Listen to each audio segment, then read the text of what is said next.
Okay, our next speakers are Jennifer and Mary from our Patient to Public Advisory Group. We're really pleased to have them with us today, and they're going to talk about how they've been using their experiences to help shape pregnancy care and what they've got out of the project and what they've contributed so far.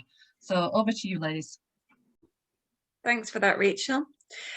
So as Rachel's just advised, there are 6 of us in the PPI group, and we are an advisory group that we've been using our recent experience of pregnancy. Within that are various physical and mental health conditions, and we all come from a range of ethnic backgrounds. Those health conditions have included ME, rheumatoid arthritis, diabetes, anxiety, depression, as well as the health conditions listed below. My name is Mary. I'm a mum of 1, that's the little girl in the picture. I have 1 kidney, endometriosis, and an ileotomy due to acute ulcerative colitis. My pregnancy journey was quite complex, with my daughter being conceived through IVF because of my health conditions. In hindsight, I had fantastic physical care during my pregnancy, less so the mental side of things, and unfortunately the phrases and words and sometimes lack of support that was provided during that journey greatly contributed to that mental health.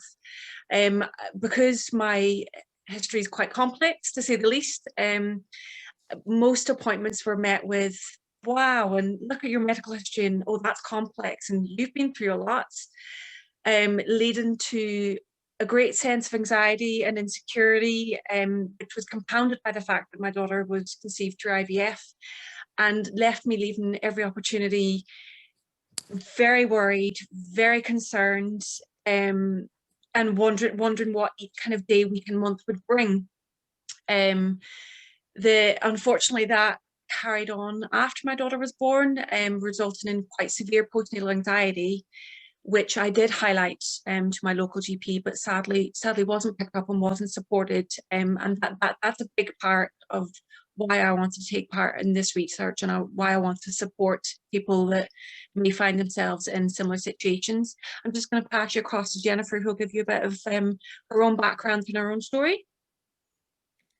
Thank you, Mary. Hello, so my name's Jennifer. I'm a mum of 1, and my son now is 8 months old. So I had him during the sort of pandemic, which added to complexities. So I have 2 long-term health conditions. So I have scoliosis, which is the curvature of the spine. So this really means that my spine is in the shape of an S instead of vertically straight line. So as a result, my lungs did not develop because there's just not the room for them to be developed. So as a result, that significantly reduced my lung capacity. And I also have asthma too. So if you think about walking up a flight of stairs, it's about 15, 16 stairs, just like in a normal house, I get really breathless. So obviously when you're pregnant, your lung capacity is reduced. So, that's the real complexity and risk to being pregnant. But unlike others in the advisory group, I had an outstanding medical health care from amazing professionals in the NHS. All the professors and doctors were all joined up. So every meeting I went to, they were all in one room, all of them together. It was just fantastic. And they all had a full understanding of my complex health condition, and were all experts in their field. So I felt really safe, really assured in their care. And even throughout the pandemic, where actually it was unsafe to go into the hospital to have scans that you'd normally have for your pregnancy, I didn't really worry, because I knew they were so professional, that I was rest assured that actually we were doing the right thing. So as a result, throughout my pregnancy, I had a really positive experience. And as a result, I had a fantastic outcome for me and my son. So, I had my actual health didn't deteriorate. I was really happy. And as a result, my son is really healthy and happy too. So why is this research important to us? So we are really keen as a group to use our experience to help shape and inform the healthcare provision for expected mums with 2 or more complex conditions.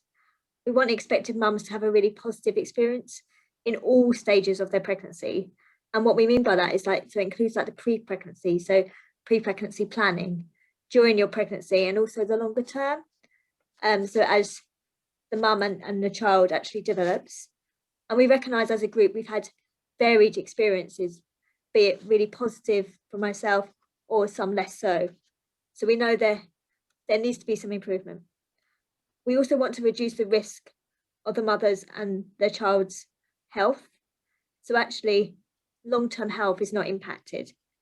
And finally, we want to inspire future mums with 2 or more long-term health conditions that it's okay to be pregnant, and it's a lovely experience, and not to feel, negative thoughts as you're going through your pregnancy.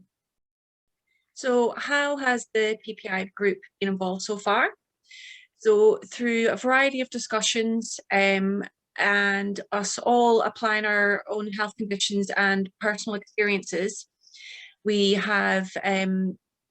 discussed various things that have come out of our own personal journeys, and things that we feel are important to be included in research moving forward.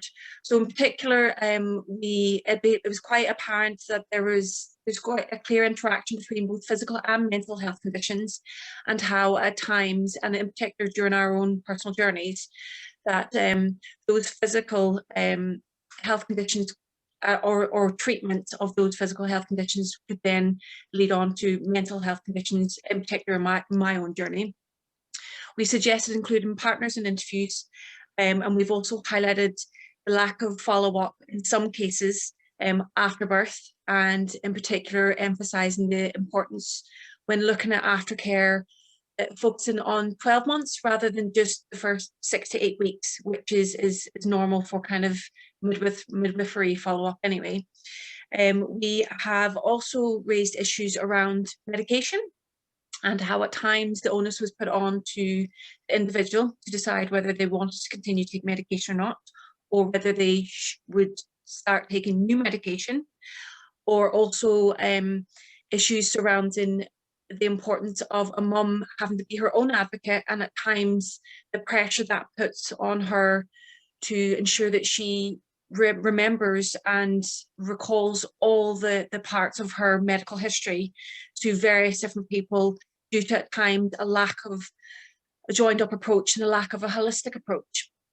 And finally, one of the important things that we've also highlighted is the lack of additional support currently available in subsequent pregnancies, and some mums have spoken about how there's a general consensus that in subsequent pregnancies mums therefore should be comfortable and know what's happening because they've been pregnant before, which unfortunately does not then look at health conditions, whether they be pre-existing or health conditions that have maybe then come around since first pregnancy. And we feel that's something that's really, really important, and every pregnancy should be looked at individually and given all the support and care that's required.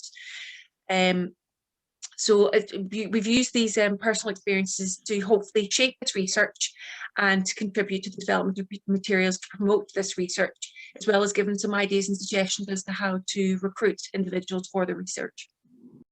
So as a group, we're really passionate that we see changes across the UK to help future mums with 2 or more health conditions.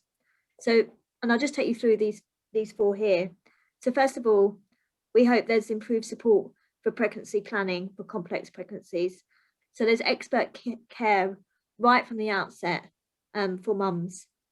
Secondly, so there's a better understanding of the impact of complex pregnancies on the mother's health and their children's health.